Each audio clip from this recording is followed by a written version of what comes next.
I was clapping louder than anyone else in the room. I want you to remember that.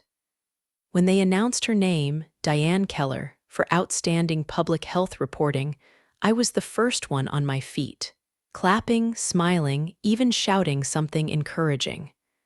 The woman next to me touched my arm and asked, "Do you know her?" "We worked together," I said. That was true, just not the whole truth. The whole truth sounded different. I wrote most of that investigation. I conducted 94 interviews. I stayed up until 3 in the morning going over transcripts while Diane sent me voice messages. "You are amazing. I do not know what I would do without you." I came up with the structure, the angle, the headline. I found the source who blew the whole thing open. Diane Keller stood on that stage in a beautiful dress and thanked her editor, her agent, and everyone who believed in this story. She did not mention me, not a single word. You know what the strangest thing was? I did not cry, not then. I just stood there thinking, so this is how it works. So this is who you were the whole time. My name is Claire Marsh. I am 41 years old. I am an investigative journalist with a podcast and 200,000 subscribers. And I am going to tell you the story of how your best friend can become the most skilled enemy you will ever have. Get comfortable. This is going to take a while. It all started with a phone call, not mine. Someone called me. It was February, cold and gray, the way most Februaries are in Ohio. I was sitting in my home studio, and I use that term loosely. It was just a corner of my bedroom with a microphone and some acoustic panels on the wall. I was editing another episode about local pharmacy chains. Useful material, but not exactly exciting. The number was unfamiliar. I almost did not pick up. "Are you Claire Marsh?" The voice was a woman's, quiet, like she was speaking from inside a closet. "The one who did the podcast about Millfield Hospital?" "Yes. I need to show you something." "Not over the phone." If you have ever worked in journalism or watched enough documentaries, you know that feeling. Something inside you clicks, not fear, not excitement. Something between the two. Instinct. Her name was Sandra Ackafer. She had spent 15 years working in the county social services system. Then she resigned. Or more accurately, she was pushed out. After she tried to raise the alarm about the systematic underreporting of deaths in nursing homes. Not one facility. 7, across the entire state. The numbers she brought to our meeting at a coffee shop on North High Street were neatly printed in 3 copies. A professional. She had been preparing for this conversation for a long time. I called Diane that same evening. And this is where I always stop when I replay this story in my head. Right here, because I could have not called her. I could have taken this story on my own. I had the podcast, the audience, the connections. I did not need a partner. But Diane could do something I could not. She knew how to walk into rooms. Press conferences, editorial meetings, official briefings. She was the face. I was the brain. We thought it was the perfect arrangement. We both thought so. There was one moment. One specific moment I return to now with a particular kind of satisfaction. The kind that only comes from recognizing your own blindness. March. We had been working on the story for about 2 months. Diane had arranged a meeting with an editor at the Columbus Dispatch, not to submit anything, just to test the waters. I did not go. I had an interview scheduled with a former chief physician from one of the nursing homes. An interview I had worked hard to get. I was not about to reschedule it. That evening, Diane sent me a voice message. "Claire, everything went great. He is really interested. He asked about the structure and I explained our concept." "Well, your concept. I made sure to say that, and he said it was strong." "Oh, and he asked who would be listed first in the byline." "I told him we would figure that out." "Okay." I remember listening to that message standing in my kitchen. I poured myself a glass of wine. I thought, strange that he was already asking about the byline at such an early stage. I thought. I need to talk to Diane about what she means by "we will figure it out." I did not talk to her. If you are listening to this and you are creating something with someone right now, please remember what I just said. When someone tells you "we will figure it out" about something that should not be up for discussion, that is not an open question. That is a decision that has already been made. They just have not told you yet. I decided it was just awkward phrasing. Diane was a brilliant negotiator, but sometimes she spoke carelessly, especially in voice messages. I filled in the blank with what I wanted to hear. Of course, we would both be listed. Of course, this was our story. You know what confirmation bias is. It is when we only see what confirms the picture we already have of the world. At the time, I was teaching media literacy at the journalism school once a week. I told my students about this exact bias. I showed them examples. Then I went home and ignored every sign that my best friend was methodically erasing me from my own work. Irony is my favorite genre. I just usually write about other people. November, 9 months of work, 412 pages of transcripts, 94 interviews, 3 legal consultations. And one night when I cried at my keyboard, not from exhaustion, because Sandra had told me about one specific woman, 83 years old. Her name was Miriam. Her death had been recorded as natural causes. Her daughter still did not know the truth. That was why I was doing this. For Miriam, for her daughter, for everyone else whose names were in those tables. Diane and I sat in her kitchen. She made good tea. She always made good tea for important moments. It was her way of setting the scene. She put the printed final draft on the table between us. "Ready to send," I said. Diane picked up the pages, flipped through them, smiled. "Claire, this is extraordinary, honestly. This is the best thing you have ever done. You, not we." I did not notice. "I have an idea," she said, putting the pages down. "Let me send it directly to Thomas. Thomas Weil, he is now editor-in-chief at The Atlantic. We have known each other since Northwestern. If it goes through him, that is a completely different level. A completely different conversation. The Atlantic." I felt something jump inside me. Are you sure he will take it? Not sure, but it is a real shot. The only thing is, she paused briefly, Thomas is a little old school. Personal trust matters to him. If I present the story as ours together, that is one thing. But if I present it as mine, another short pause, just for the pitch, you understand. Then once it is in, everything will be as we agreed. Everything will be as we agreed. I looked at her. She looked at me. The tea steamed between us, and I said, "Okay, I know what you are thinking right now. I think the same thing every time I get to this part. How could I? How could I just say okay? But you do not understand what 9 months of exhaustion feels like. You do not understand how convincing a person can be when you trust them completely. And you do not understand how badly you can want the Atlantic. Badly enough to believe in any promise of later. Later never came. Instead, February came, and LinkedIn, and the award. It was an ordinary Tuesday. Betrayals always happen on ordinary days. I was sitting with my coffee, scrolling through my feed, not looking for anything specific. Just that mindless scrolling that starts half of all mornings. Then I saw a post from a journalist I barely knew. He was congratulating someone. I scrolled back up.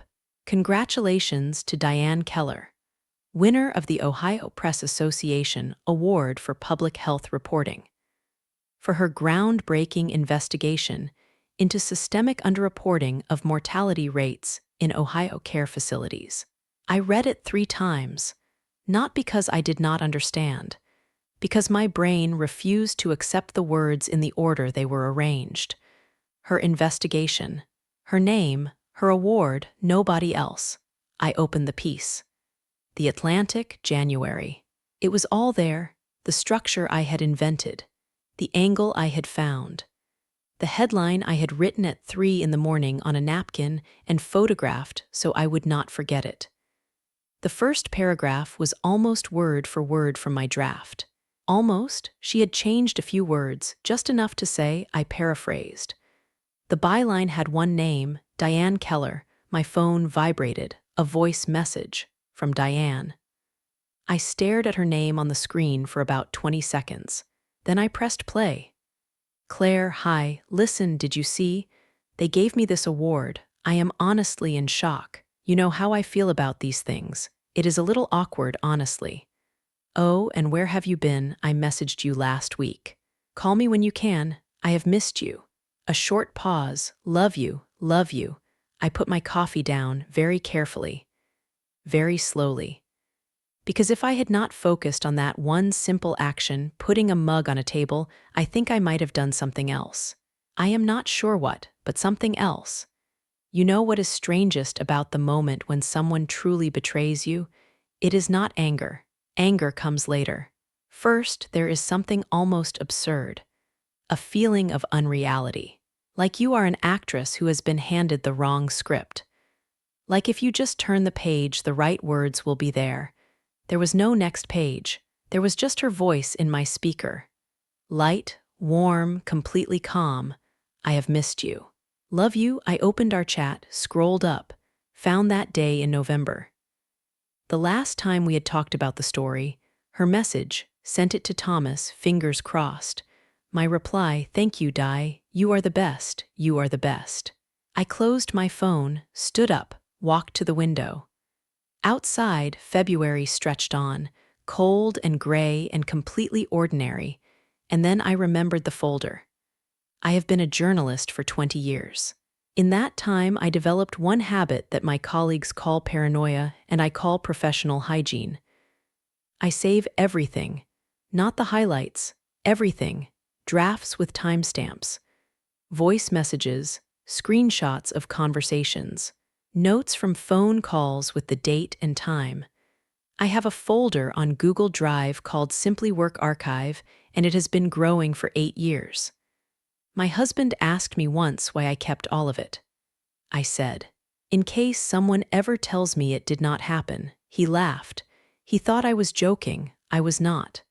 I opened my laptop and went into the archive. The first document was the story idea. My file, my creation date. February 3rd of last year, 5:22 in the afternoon. Title, Care Facility Mortality, Ohio, Potential Story. 3 paragraphs in my words, a sketch of the structure. The name Sandra Ackafer with a note. Callback, very important. Diane is not mentioned in that document, because when I created it, I had not yet called Diane. She entered this story 4 days later. I kept scrolling. The second document was the concept. February 8th. By then, we were already working together, but the file was created by me. The edits were mine. The structure was mine. Diane had added 2 paragraphs about potential media partners, 2 paragraphs out of 40. Then the transcripts, 94 interviews, all transcribed by me. Our arrangement had been simple. She would set up meetings with officials, I would conduct all the technical interviews and handle the transcriptions. The math was not complicated. Her contribution to source work, 7 official meetings, 7 out of 94. Then the voice messages. I listened to them one by one, and with every one something inside me went very still. Claire, you are a genius. This angle is just perfect. Claire, I honestly do not know how you hold all of this in your head. Claire, seriously, this story would not exist without you. This story would not exist without you. I wrote that down in my notebook, word for word, with the date of the voice message. Then I sat for a moment and just looked at what I had written. 9 words, her voice saying them, and her name on a byline that had no room for mine. Then I found the exchange with the dispatch editor. That March conversation, the one that had come right after Diane sent the voice message about the byline. I scrolled through my own replies. I had written to her. Let us talk through the details when we meet. We met 3 days later. In my notes from that meeting, one line, D said byline to be discussed later. Strange, follow up. I did not follow up. But the note was there, with the date. By 1 in the morning, I had printed everything out. A chronology running 8 pages. Evidence of authorship, files, metadata, voice messages, correspondence. 7 specific quotes from Diane in which she directly called the story mine. And the final message from November. Sent it to Thomas, fingers crossed. After which she had stopped responding properly. I looked at those 8 pages spread across my desk. You want to know what it feels like to hold proof of your own betrayal in your hands. It is a strange thing. On one side, there is fury. On the other side, there is something that feels almost like relief. Because until you have proof, you doubt yourself. You think, maybe I am remembering it wrong. Maybe I am exaggerating. Maybe it was somehow different. 8 pages told me, no, you are remembering it correctly. It was exactly like this. I closed my laptop. It was almost 2 in the morning. Outside, the same February waited. I thought about Miriam, 83 years old, her death recorded as natural causes, her daughter not knowing the truth.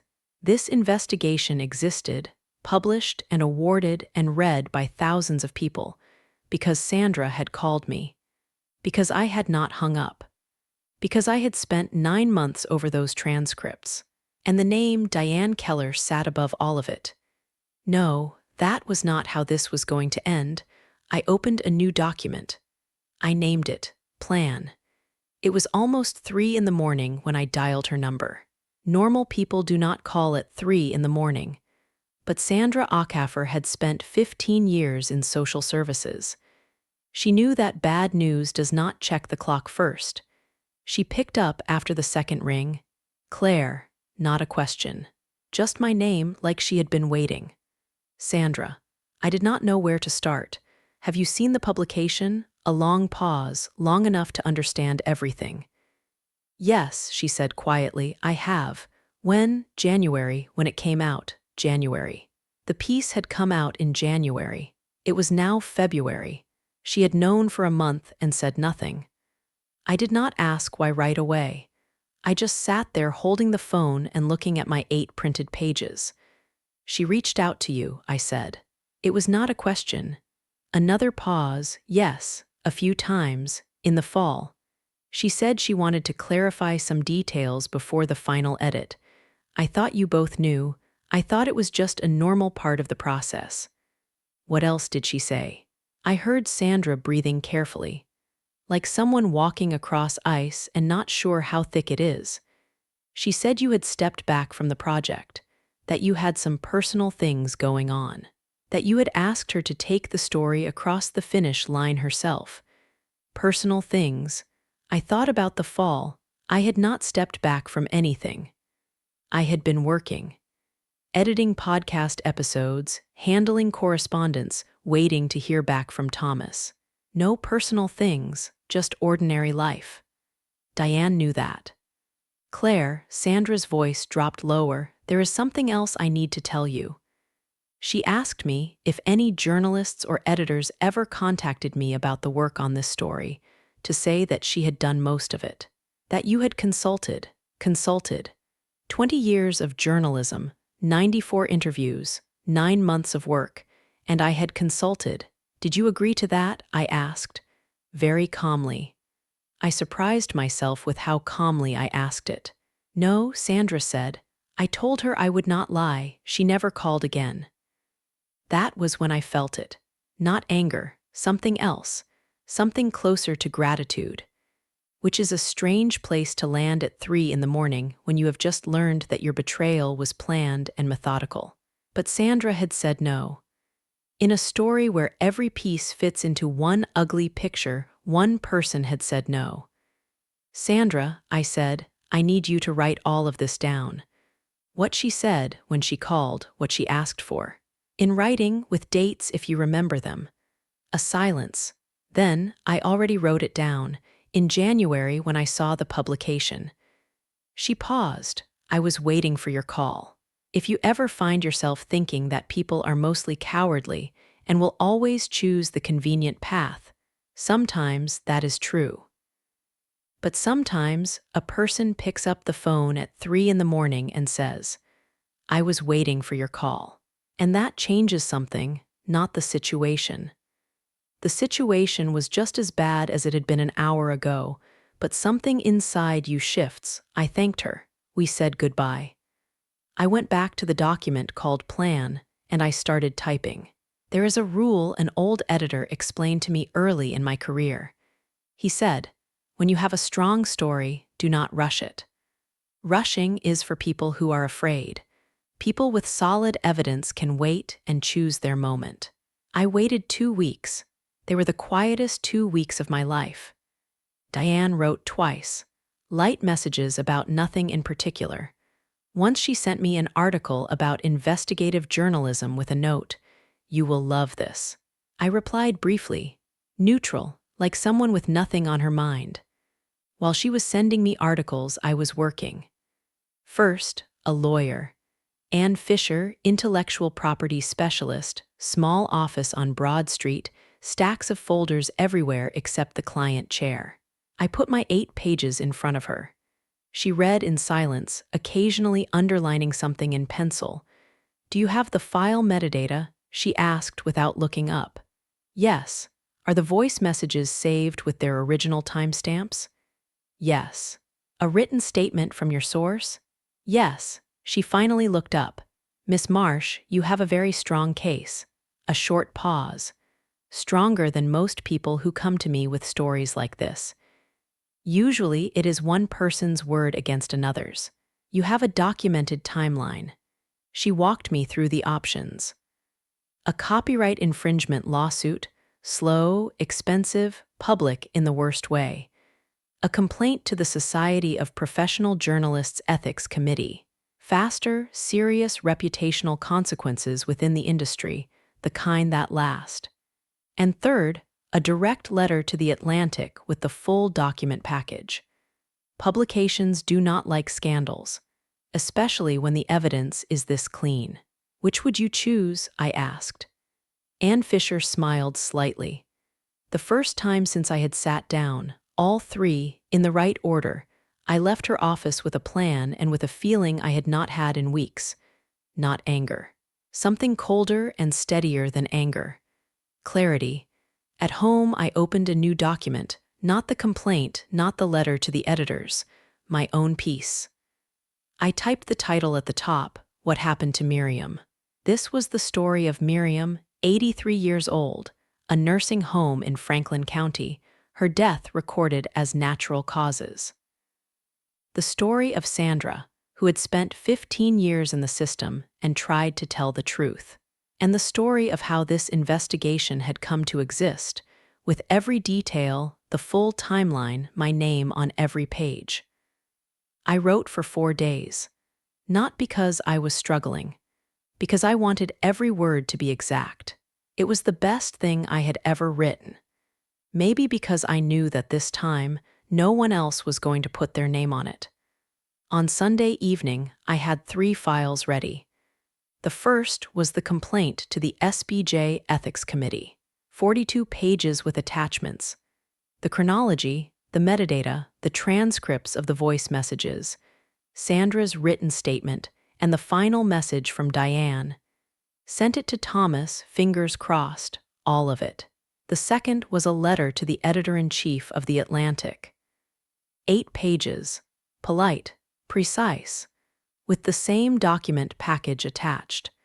And one simple question: did the publication know that the piece printed under Diane Keller's name had been created by someone else? The third was What Happened to Miriam, ready to publish. I already had an editor at ProPublica. We had worked together before and they knew what I could do. I had written to them on Friday. On Saturday, they replied, "Send it over, let us take a look." On Sunday, I sent the piece. On Monday morning, the complaint went to the SBJ. On Monday afternoon, the letter went to The Atlantic. I set my phone to silent, made coffee, sat by the window. February was ending. The snow was melting slowly in small, dirty patches on the lawns. Across the street, a neighbor was walking his dog, a big red lab happy in the cold, an ordinary Monday. My phone was quiet.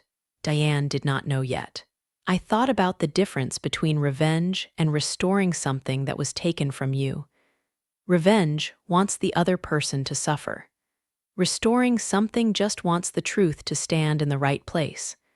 Though I will be honest with you, in that moment I wanted a little of both.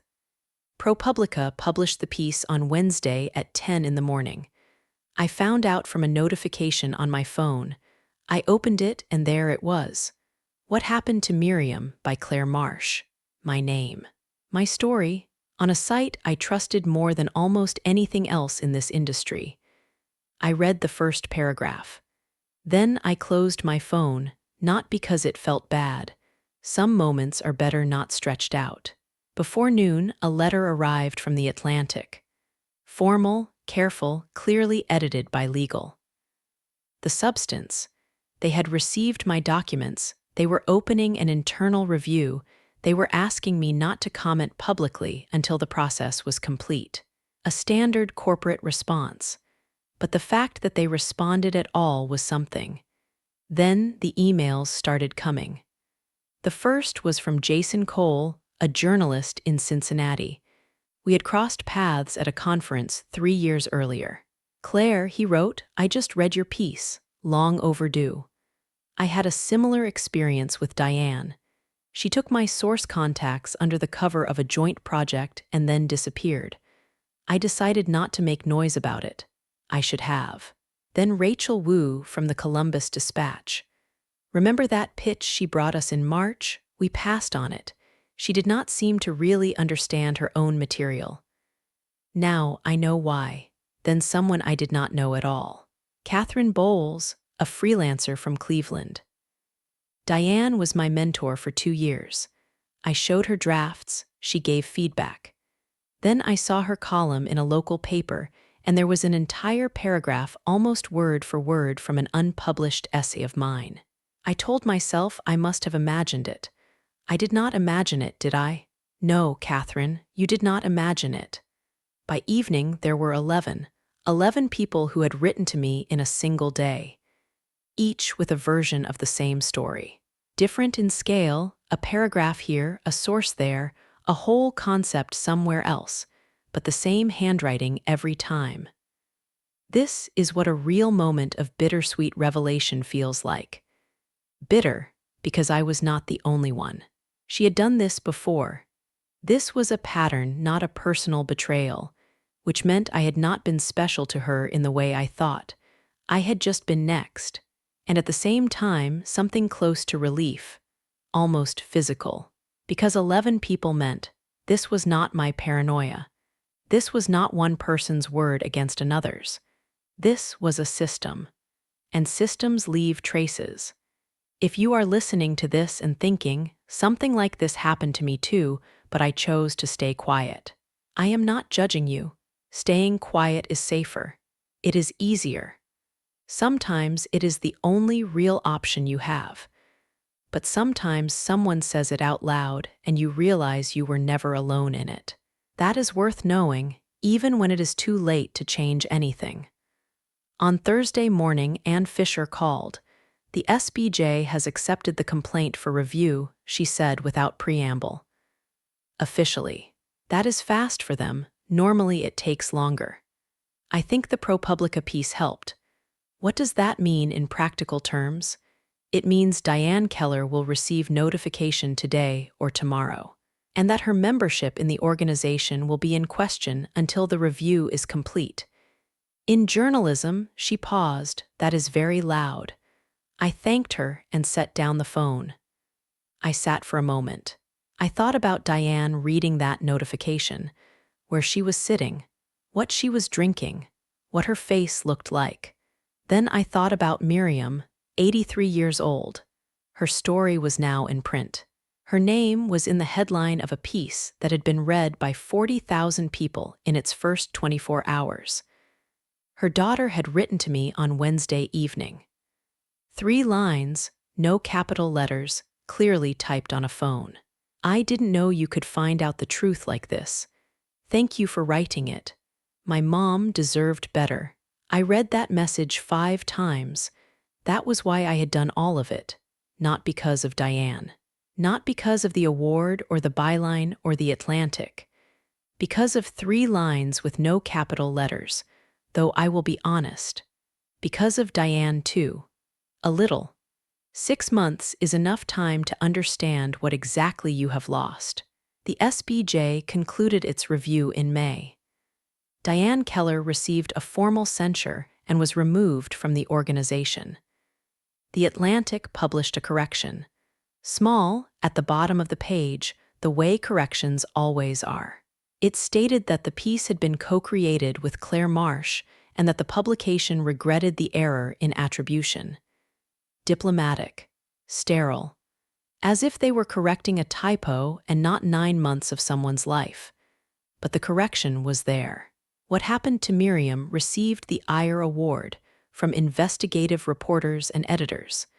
Not the Ohio Press Association. The national one. I found out from a letter that arrived on an ordinary Tuesday. I had never noticed before that good news also tends to arrive on ordinary days. For the ceremony, I wore a blue dress. Not because I had thought carefully about it. It was just the first thing in my closet. And here is where I want to come back to where I started.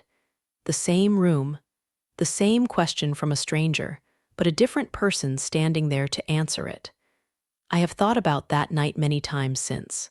About that version of myself standing there and clapping, smiling, shouting something encouraging. I kept trying to understand what that was. Weakness, cowardice, something else. I think it was shock, pure and uncomplicated shock. When reality diverges so completely from what you expected that your body keeps doing familiar things while your mind tries to catch up. I clapped because that is what people do in rooms when a winner's name is announced. Muscle memory, a defense mechanism. But here is what I know for certain. I did not cry. Not then, not after. I was angry, I could not sleep. I worked until 3 in the morning on an 8-page chronology. But I only cried once. When I read the message from Miriam's daughter. 3 lines with no capital letters. That also tells you something about what all of it was really for. Diane never called. After Wednesday, silence.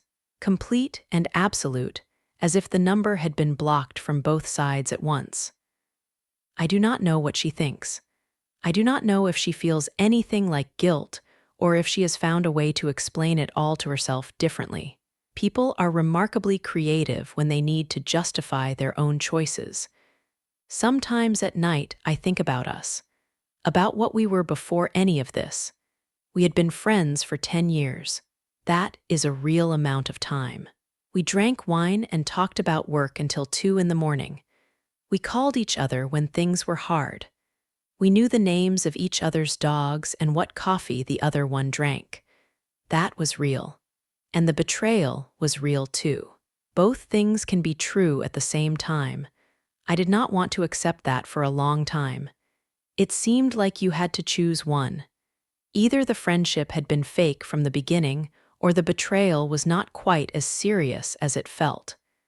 But no, you can love someone for 10 years and one day choose yourself at their expense. People are more complicated than we want them to be. That is probably the most bitter part of all.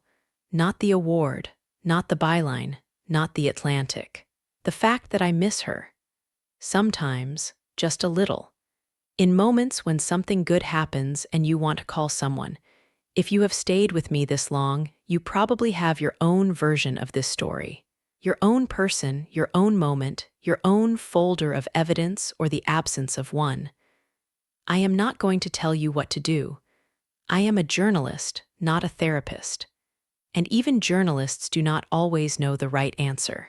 But I know this: document your work, not out of paranoia, out of respect for what you create, because your work exists even when someone decides their name matters more than yours. And one more thing, when something feels off, when a question hangs in the air without an answer, when someone says we will figure it out about something that should already be settled. Do not wait. Do not fill in the blank with what you want to hear. I waited. It cost me. At the ire ceremony, they asked me to say a few words. I walked up to the stage and looked out at the room. I thought about Miriam. I thought about Sandra, who had picked up the phone at 3 in the morning and said, "I was waiting for your call." I thought about the 11 people who had written to me on that first day. I said, "This story belongs to a woman named Miriam who lived 83 years and whose death was recorded incorrectly. I am just the person who recorded it right." Then I walked off the stage. Someone touched my arm, a woman I did not know, a little older than me. She nodded toward the podium. "Do you know her?" she asked. "No," I said. And that was also true, just not the whole truth.